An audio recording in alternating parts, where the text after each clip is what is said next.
Thank you, sir. Yes, you say I can have a sardine? You have the sardine. No, it's hot. It's a bit hot. Ah, it's okay. Yes. Here, have them. Very nice. Is traditional Gibraltar? Yes, yes, of course. Thank you very much, sir. Yeah, I've just stumbled across these local people here. name? Friendly. My name is Willie, sir. Yes, and I'm just here with some locals. South Africa, sir. Yes. Absolutely. Yeah. You see the rugby jersey over there. Yeah. Oh, thank you very much, sir. I appreciate it. How into you can go into YouTube? That is our toilet. Look, okay? Ah, okay. No, it's good, sir. Thank you very much. No Yes. worries, And you're all from Gibraltar? Yes, yes. We are. Yeah, it's my first day here, so I've never been. Beautiful. Very important. This is our chairman, the president of the party. And Okay. this is the guy who took the money away. Right, yes. Excellent. Yeah. So what are you celebrating today? You're just Getting drunk. just getting drunk on a Saturday. and stuff. Yeah. Every Saturday we celebrate. That we had money, we are doing a club here, a boat house here. Oh, okay. Very We're good. doing a big, but we have no money anymore. I see. So Yes. we had a little bit, and we've, instead of carry on with the project, Yeah. we have done the barbecue.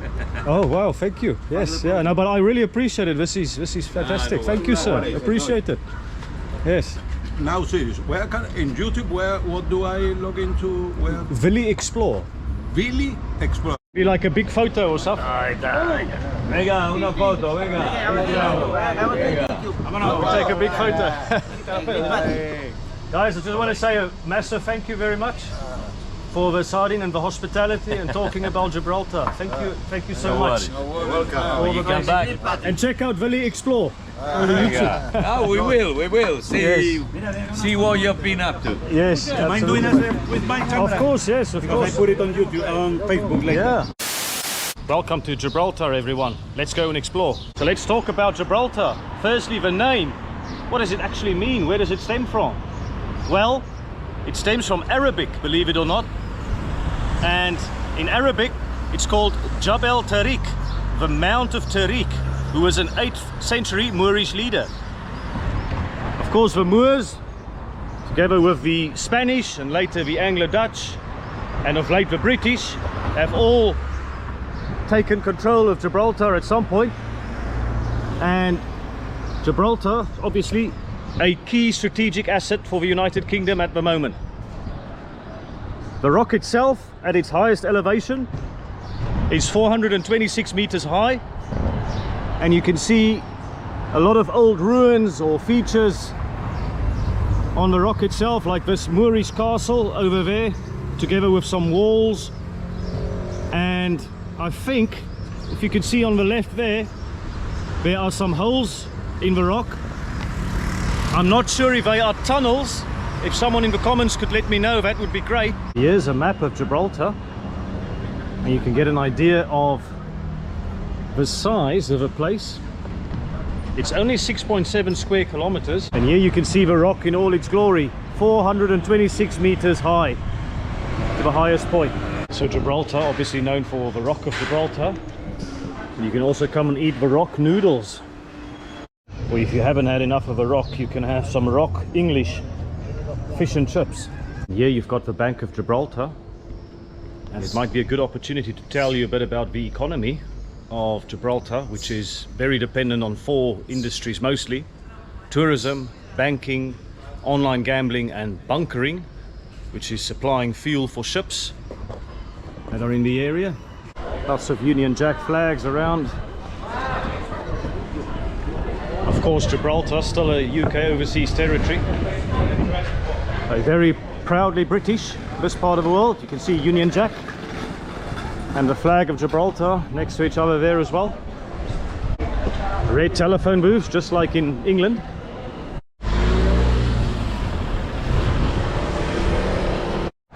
And here we are in Casemates Square, one of the 2 main squares within the city and the larger of the 2. This square takes its name from the British-built Grand Casemates, a casemate and bomb-proof barracks at the northern end of the square, completed in 1817. Here you see Casemates Square, the sign, and a secret passage to the other side of town through here. Will I get there safe? That's the question, but I'm almost there.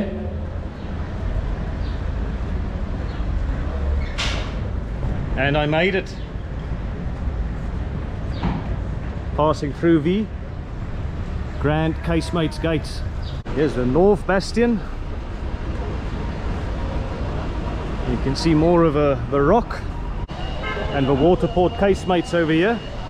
So I have a feeling this wasn't built at the same time as the Casemates over there. Looks like very modern architecture. Petrol stop where I just bought myself a Fanta Lemon, and I don't think I've ever had a Fanta Lemon. So Fanta Lemon, here you go.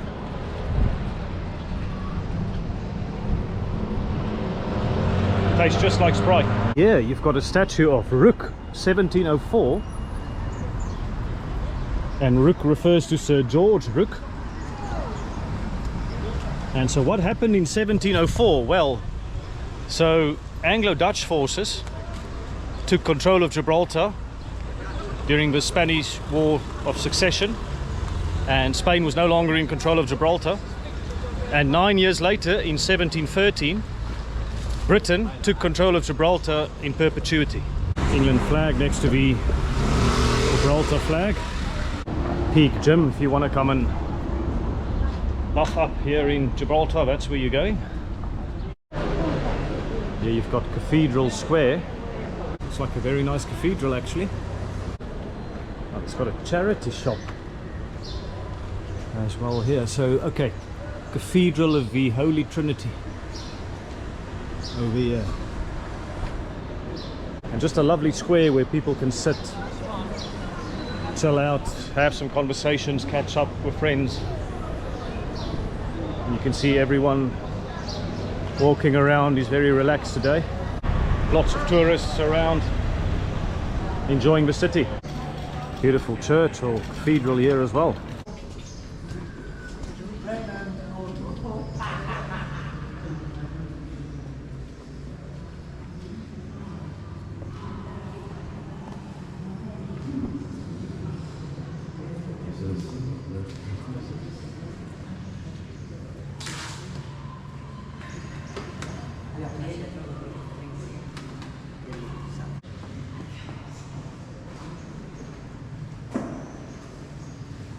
The Horseshoe, or the Donkey's Flip-Flop. The Angry Friar pub. And all across town you'll see buildings which seem to have a military connection of some sort. With the cannons outside here.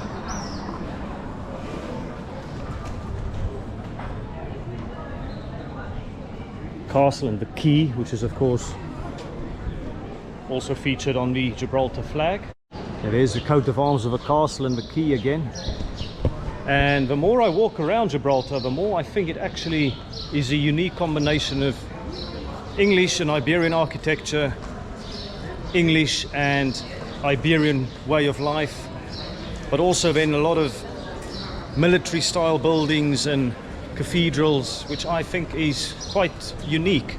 And of course Gibraltar is strategically a very important location, situated at the end of the Iberian Peninsula, at the Strait of Gibraltar, which is only about 14 kilometers wide, but I've read, and this is unconfirmed, I actually find it quite difficult to believe, but 50% of all the world trade passes through the Strait of Gibraltar.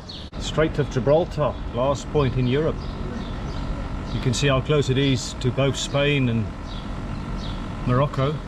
Some of the things you can do here in Gibraltar. Apes, although they're actually called macaques. More rock tours that you can go and see the macaques.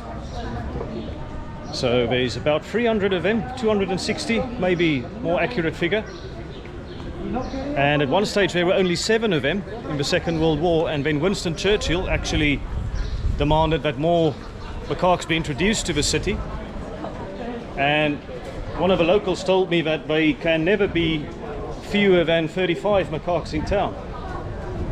And absolutely they are part of a city, well known for taking food, fruit, ice cream, etc. from tourists. It's a bit like the seagulls in England. You love them, but you also hate them, I guess. And here's a sign that says feeding the macaques clearly is illegal. Don't do it. Yeah, we got the theatre here on Main Street, and it's got quite a colourful exterior, as you can see here,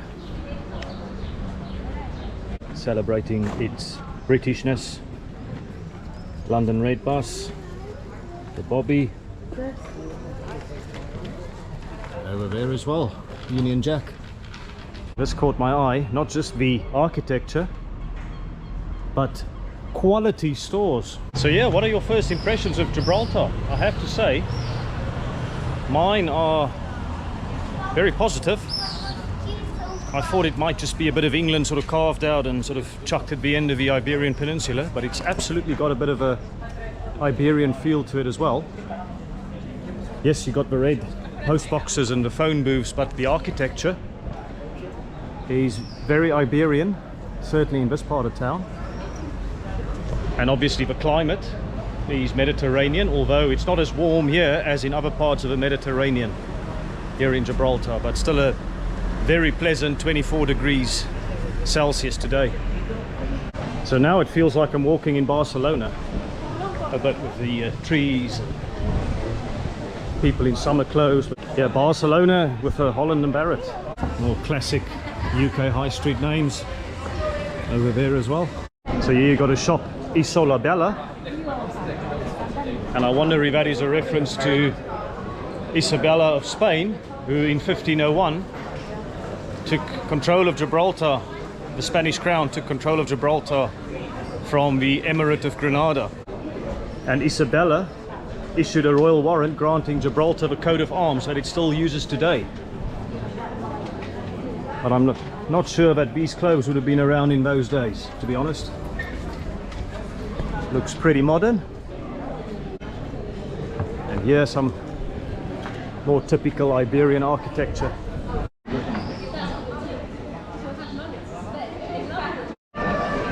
Lego's very popular in Gibraltar apparently, and they've got these big Lego figures in the streets.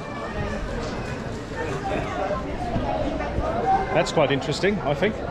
Come on, you box. Yes, indeed. Are you supporting us today? The Pirates of Gibraltar in Lego form. Keep calm and visit Gibraltar.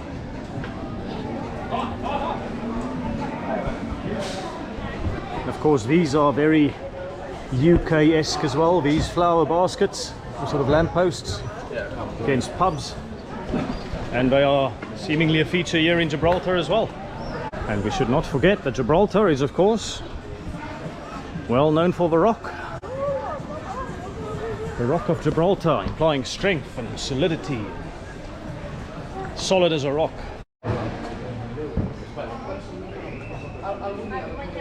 Like a monkey ready to be shot into space. Space monkey. Ready to sacrifice himself for the greater good.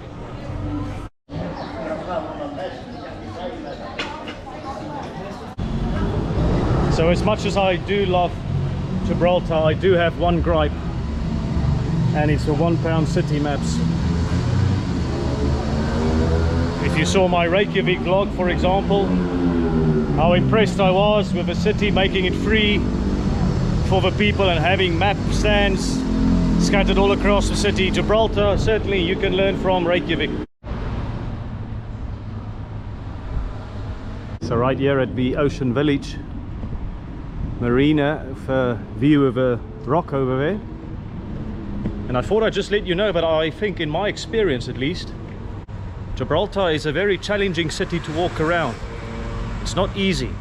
The main places of interest aren't in close proximity, and there's a lot of detail in a short space of distance that captures your attention and can be quite tiring, which is why I think the city would do well to introduce a city sightseeing bus.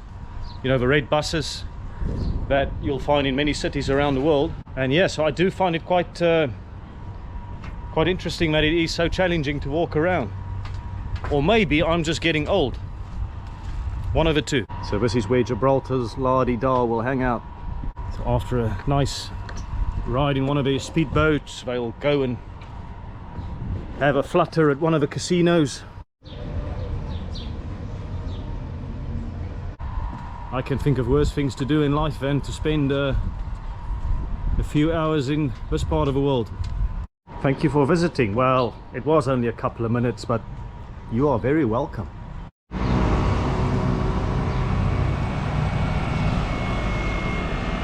And so here you've got the Montague Counterguard. Lots of bikes and scooters around here in Gibraltar, I've noticed. Maybe even more so than in the Isle of Man. Some old cannons here on the Chatham Counterguard as well.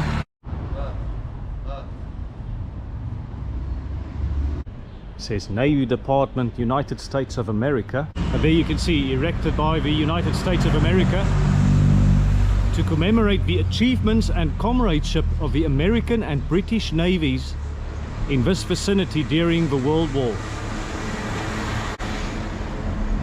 And some cannons as well. It's very difficult, if not impossible, to walk around Gibraltar and not be reminded of the history and the importance of a rock and the territory in terms of its strategic location. World War I monument here, 1914 to 1918. Here we've got Top Dogs, love every bite. It's one of a few food stalls here that does not get on the rock bandwagon, I found.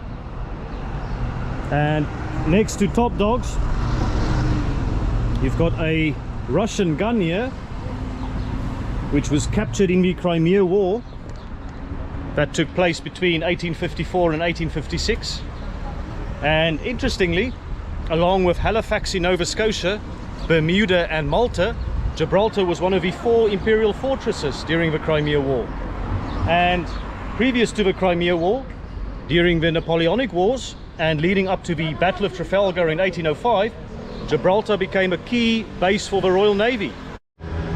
Bristol Hotel, yeah, so this is what I meant earlier about being a very difficult place to walk around. So when I mentioned that we were around here, the water gardens, I guess, that area there, and we've only made it up to here, and I really wanted to sort of go to this side of town, but it's going to be near impossible with the amount of time I've got left. So please, Gibraltar, introduce that city sightseeing bus for old people like myself to get around the city a bit easier. Secretary Lane. Some more cannons. I feel very protected walking around here with all this military equipment. Right guys, and it's rugby time, Springbok time. Today is the first time since 2019 that South Africa won the World Cup that they're going to play in front of a home crowd in 2022. Almost 3 years after lifting that trophy, so a special day.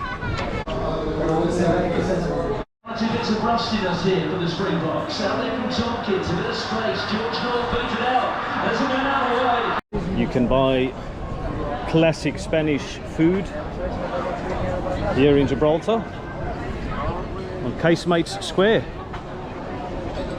And then, as for dessert, you can have classic English dessert, Kelly's of Cornwall, ice cream. There's a very interesting statue here on the roundabout with a plaque there with some writing on it. But how the hell are you going to read it without getting run over by the traffic?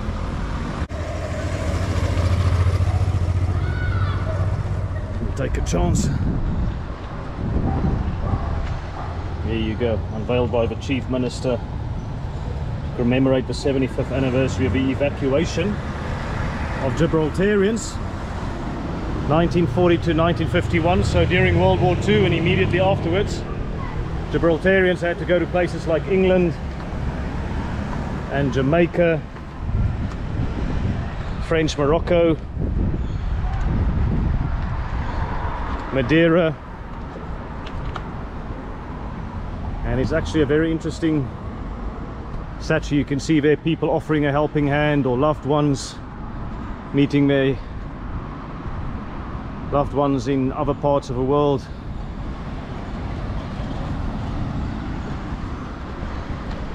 A lot of history around here as I just get my self over on the other side of the road with a police driving past.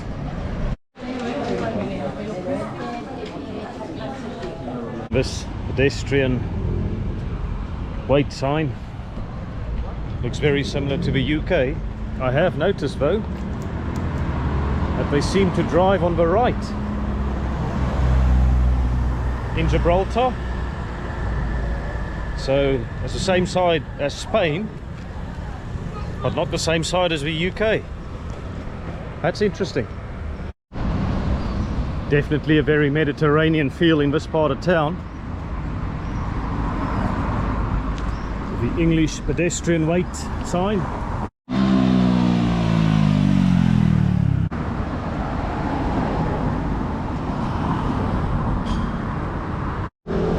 And definitely the bus stops here in Gibraltar has got a very London-esque feel about it.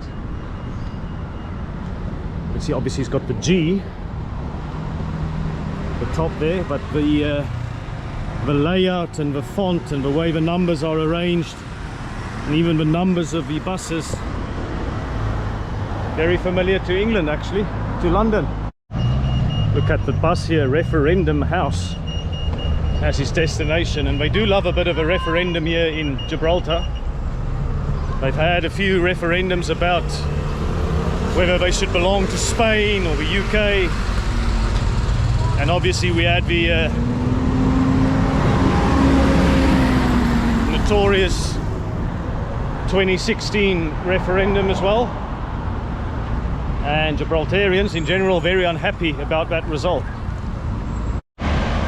How's this for irony? You've got a roundabout there with a lot of Mediterranean plants next to McDonald's, multinational company. And over here you've got some of the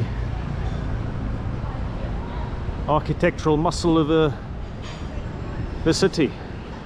And in a Mediterranean climate it's perfect to hang your washing on your balcony for drying. There's another roundabout with some flowers. Looks like they do a lot of effort with their roundabouts here in Gibraltar. Here you've got the King's Bastion, 1773. And I think over here you've got Commonwealth Park.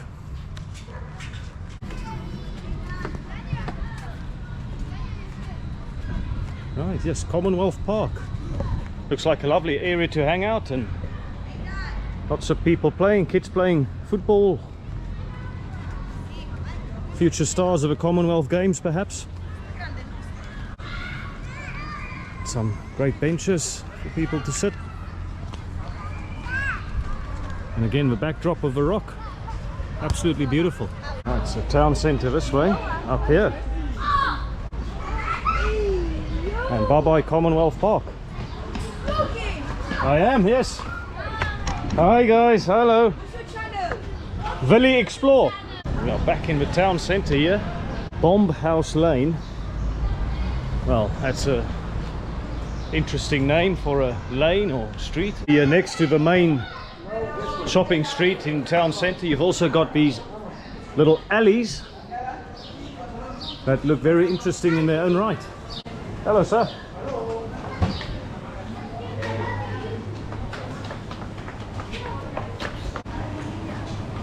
Cornwall's Lane. God Save the Queen. Reminding us that Gibraltar is a British overseas territory, of course. You got the Gibraltarian or Gibraltar flag.